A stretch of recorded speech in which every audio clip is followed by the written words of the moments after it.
India ने बांग्लादेश की वजीर आजम को पहले इंटरनेशनल ट्रिप पे बुला के एक मैसेजिंग कर दी है। इट मीन्स कि हाईएस्ट प्रायोरिटी पे रखा हुआ है। खबर यह आई है कि शेख हसीना को थर्सडे को वापस जाना था, वो वेडनेसडे को चली गई। फ्रंट्स खुलते जा रहे हैं, तो ये जो पूरी दुनिया में नए ब्लॉक्स बन रहे हैं उनका ये नतीजा है कि बहुत सारी जगहों पे ये मामला नजर आ रहे हैं। मैंने ये जो बात की ना शेख हसीना वजीर साहबा के हवाले से, ये एक ऐसा मामला है जिसपे कंफ्यूजन है।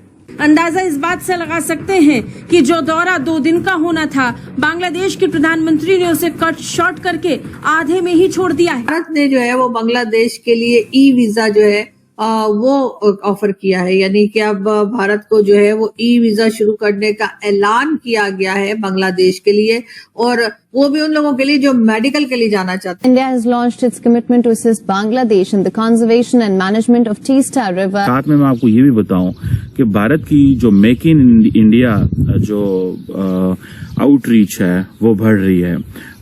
भारत ने बांग्लादेश की नेवी जो है उसको make in India 800 ton ocean going tug जो है दे रहा है, जो कि इंडिया की शिप बिल्डिंग एंड इंजीनियर्स जो है वो प्रिपेयर कर रही है। हम लाते हैं टॉक शोज और अनलिमिटेड एंटरटेनमेंट सिर्फ यूट्यूब पर। अगर आपने अभी तक हमारा चैनल सब्सक्राइब नहीं किया तो अभी सब्सक्राइब करें और बेल आइकॉन को क्लिक करके हमारी लेटेस्ट वीडियोस के बारे में अपडेट जानें। शेख हसीना कई मुद्दों को लेकर नाराज थी, जिसके बाद उन्होंने गुस्से में इस दौरे को बीच में ही छोड़ दिया।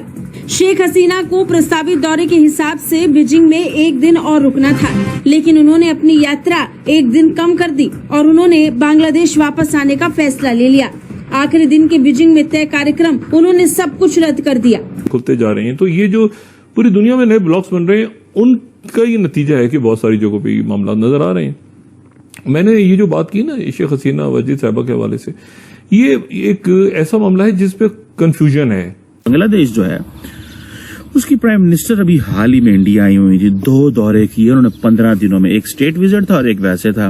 और सुनने में आया कि बांग्लादेश की जो नेवी है उसने एक कॉन्ट्रैक्ट साइन किया कि मेड इन इंडिया 800 टन जो ओशन गोइंग टग है, जो कि इंडिया की garden reach shipping and engineers तैयार करेगी। और इंडिया के जो चीफ ऑफ नेवल स्टाफ हैं एडमिरल दिनेश साहब, वो आई थिंक जो गए हुए थे वहां पे, और ये कहा जा रहा है कि ये लाइन ऑफ क्रेडिट है to Bangladesh. Line of credit क्या होता है?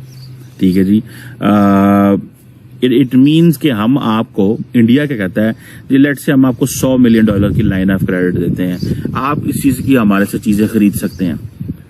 वो इसकी डिफरेंट शायद शक्लें हो सकती हैं, उसमें ये हो सकता है कि आप हमसे लेट से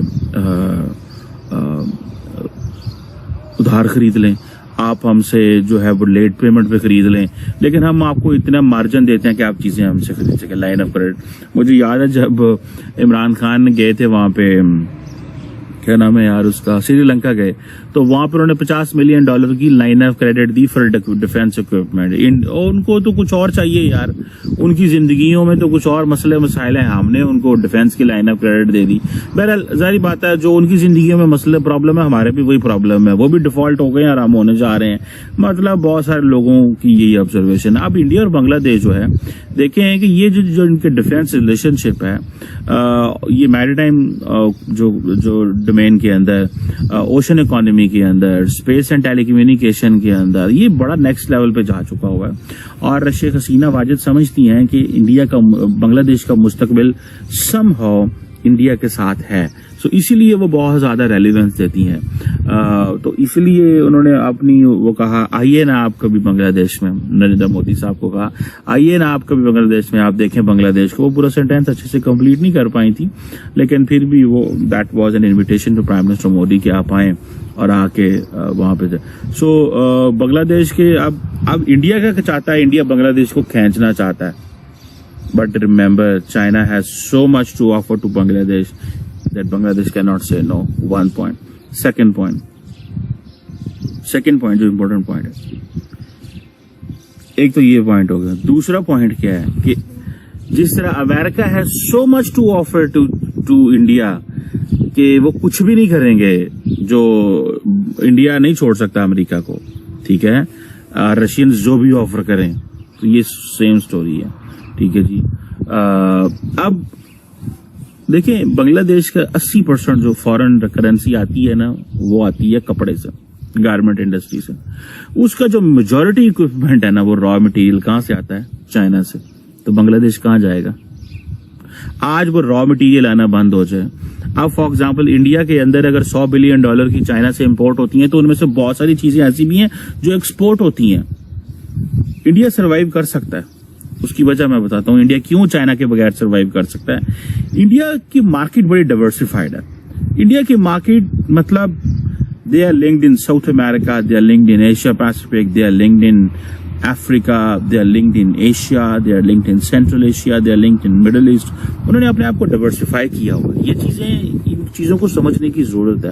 उन्होंने अपने आप को डाइवर्सिफाई किया हुआ है। बांग्लादेश और ये छोटी ताकतें इस तरह डाइवर्सिफाई नहीं कर सकते, क्योंकि ये ग्लोबल मार्केट्स में कम्पीट नहीं कर सकते। पाकिस्तान किसी ग्लोबल मार्केट में कम्पीट नहीं कर सकता। इसीलिए तो हम हर साल जाके यूरोपियंस के पाँव में बैठ जाते हैं और कहते हैं हमें GSP+ स्टेटस दे दो। अमेरिकन को कहते हैं हमारे लिए जरा टैरिफ काट रखा है, प्लीज हमारे कारोबारी बदेरा डॉलर लेके आना चाहते हैं। मतलब हमें तो इन चीजों को छोड़ देना चाहिए। हमारे पास जो सबसे इंपॉर्टेंट चीज है ना, वो ह्यूमन कैपिटल है। ह्यूमन कैपिटल को प्रॉपरली कैसे आउटसोर्स करना है और उससे रेवेन्यू कैसे कमाना है, ये हमारी प्रोडक्ट होनी चाहिए। हम क्या करते हैं, हम सारा फोकस कर रहे हैं प्रोडक्शन पे। हम बंदों को हम मुंह नहीं लगाते, उनको हम ट्रेन नहीं करते। जहां जहां दुनिया में ट्रेनिंग देने की जरूरत है, वहां पे हम उनको भेज नहीं सकते। घर में हम उनकी कैपेसिटी बना नहीं सकते, तो फिर होना की। ठीक है जी।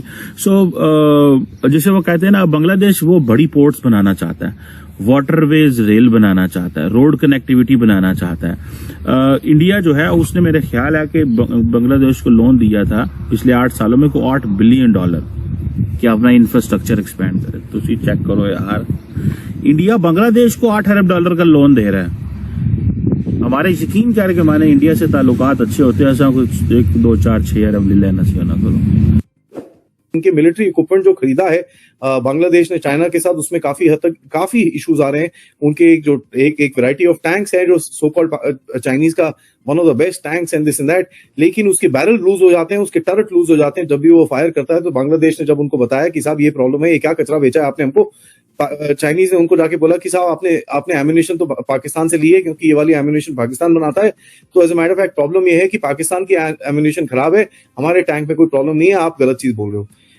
हमको ये भी पता चला है कि बांग्लादेश की जो फाइटर एयरक्राफ्ट हैं उसके लिए स्पेयर्स आने काफी डिफिकल्ट हो रहे हैं बांग्लादेश को, क्योंकि वहां पर भी देखिए वो चाइनीज वर्जन J7 और ये सब हैं जो नहीं उड़ पा रहे, क्योंकि उनके स्पेयर्स में काफी इश्यूज हैं। उनके नेवल शिप्स जो दिए हैं उसके अंदर काफी इश्यूज आ रहे हैं, और एक जो सबमरीन बेस बनाया है उसके अंदर भी काफी हद तक इनको काफी इश्यूज देखने को मिले। जानकारों की माने तो चीन ने यात्रा से पहले ढाका को $5 अरब की ऋण सहायता देने का वादा किया था, लेकिन बाद में उसने केवल $100 मिलियन के पैकेज देने की बात कही। ये बिल्कुल भीख की तरह था। शेख हसीना को ये बात पसंद नहीं आई। शेख हसीना को राष्ट्रपति शी जिनपिंग के साथ एक लंबी बैठक की भी उम्मीद थी, लेकिन चीनी राष्ट्रपति ने उनसे बहुत छोटी मुलाकात की।